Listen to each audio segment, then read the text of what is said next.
What's really good, guys?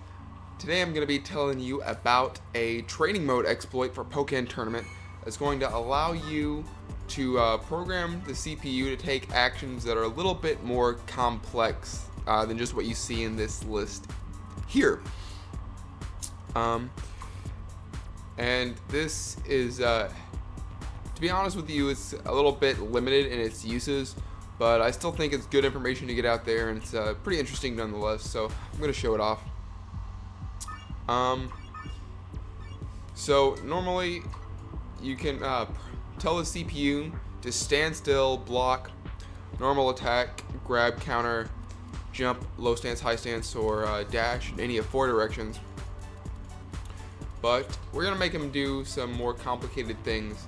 But before we get into how to do it, I want to go over what these opponent and reaction settings do and how they work. So let's take a look at opponent settings, and I will tell him to normal attack. And so we can see here that he's spamming his Y move at me, right? And so what's going on is that there's basically an internal timer that every time it runs to 0, the game says to the CPU, input the Y command, right? And so for the reaction settings, he's just going to stand still and wait to be interacted with before he's going to throw out his attack. And the thing about it is that the reaction settings and the timer for opponent settings work independently of each other. And so we can stack them on top of each other to make things happen. So let's say that we want him to attack, normal attack, and we want him to jump. So here's what's going to happen. He gets hit, and so he jumps, and, well, I timed that wrong. Let's see if we can get the timing to work. We made him do the mid-air range attack, right? Sometimes if your timing is off, the, what's it called? The timer won't go off while he's in the air. But if you have him grab, he'll do the same thing, but it's a little bit more reliable. And whenever they grab, the CPU has to input Y and B at the same time. But B, while you're in the air, doesn't do anything. So only the Y input comes out.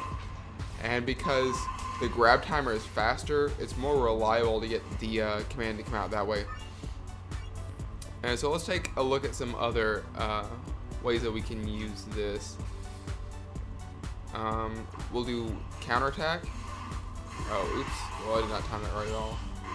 But you can see with the counterattack, it tells him to jump and reflect and also flamethrower, depending on just the timing again.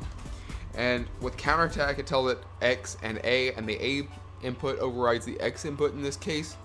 And so that's why reflect comes out and not the dive kick. So what are some other ways that we can use this? Well, you can also do the normal attack and jump in dual phase, and this move comes out, by the way. But there's some more interesting things that we can do too. We'll say grab attack and normal attack, and watch what's going to happen. So here he goes into his poke combo, which is pretty cool. However, if he whiffs his first hit, then he doesn't get into the poke combo because the whole thing is dependent on the cancel going off. And here's another way that we can use this. 1, 2, and then he goes into Psywave, and we go to this menu during Psywave. So the move Psywave is like a stance change, and depending on the button that you press after it, depends on the move it does. So you saw that he did Psywave Slash before because that's part of the poke combo. But once he enters Psywave, if we pause it and change it to counterattack, we'll see Psywave Blast come out. Unfortunately, I haven't figured out a way. I don't think it's possible to do Psywave Vortex, which seems like the more important move to learn. But You know, those are a couple of interesting ways to use this. And now I'm going to change the character to talk about some idiosyncrasies that exist. So we'll fight against Machamp. I always think this Machamp guy's name is completely brutal. It's you die. Okay, so Machamp has something interesting. And I showed you before how by setting it to grab attack and jump, we're able to get the opponent to do the mid-air range attack. But Machamp is different. He's got an air grab. So by doing this, we can tell him to do his air grab. So that's a like Machamp specific thing. And there are two other character specific things I want to talk about. Well, one of them isn't necessarily character specific, but not every character can do it. Get rich quick. That's what we're trying to do out here. Gardevoir has a similar thing to Machamp, where when she's in the air, she's allowed to counter, and most other characters aren't allowed to do that. So we can use this to activate her air counter. However, because of this, we're not able to force her to do her like jump A move. So that's a Gardevoir specific thing. Weavile has a thing. This isn't specific to Weavile, I don't suppose. But, because some other characters have this too, but not all of them. So Weavile has this thing where, well, I'll just show you what it is first and then talk about it.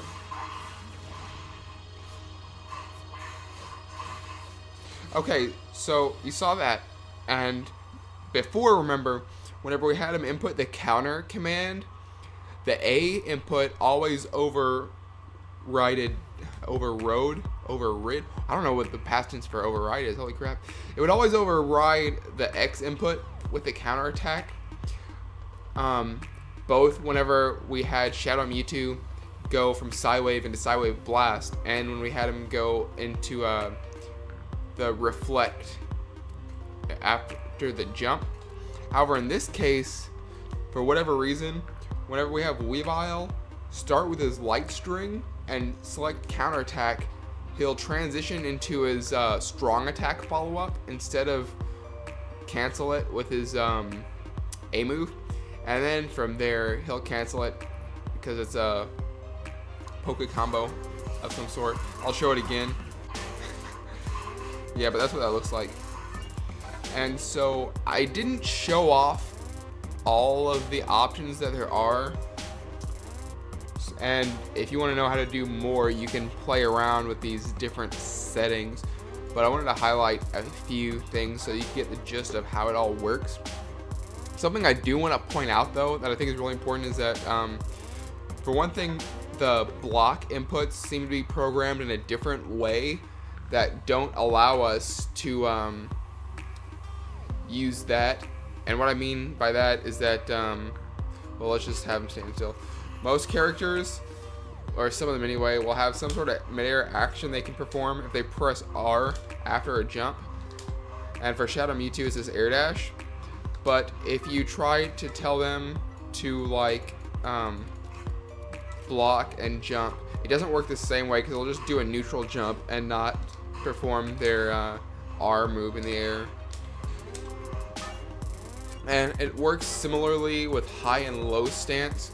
There's no way that I could figure out to force the opponent into using a high or low stance weak attack with any combination of these settings. So that's pretty unfortunate because that would open up what you're able to do a whole lot more. That's pretty much all I have to say about this. Go ahead and give me a like if you learned something new. That would help me out a lot. And consider subscribing to the channel if you want to see more content like this, POKKEN tournament stuff, or just taking closer looks at gameplay mechanics like this. Until next time, I'll see you guys later.